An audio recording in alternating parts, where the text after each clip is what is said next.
Hello, good evening mga idol. Tayo ay magluluto na naman ng Bicol Express. Ayan. Ayan nga mga idol, naghihiwa na yung aking anak ng karning baboy na gagawing Bicol Express. Ayan mga idol. Tapos ito yung ating sili. Di ko alam kung ano to, kung maanghang ba to. Kasi maliliit. Ayan, ating sili. Ayan na mga idol, yung ating Bicol Express. Nako, lakas naman ang ulan. Ito ay papatuyo-tuyo lang natin mga idol, yung ating Bicol Express. Ha! Sarap!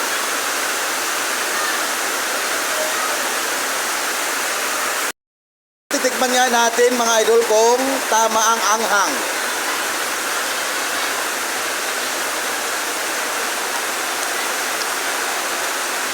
Wow, masarap nga.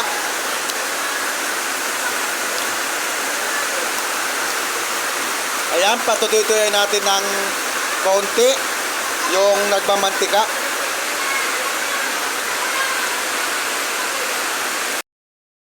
Ayan, malapit na maluto yung ating Bicol Express. Bigas, no?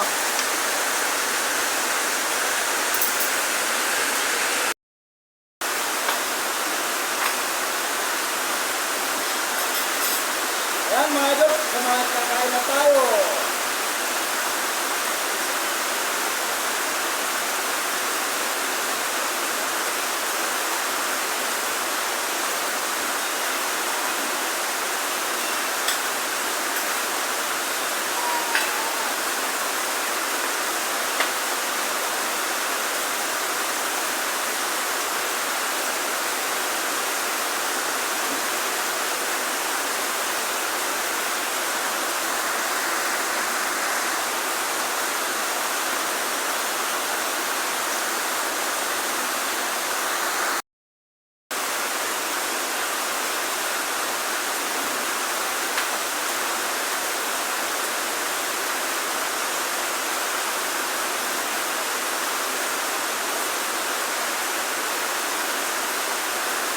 Ayan,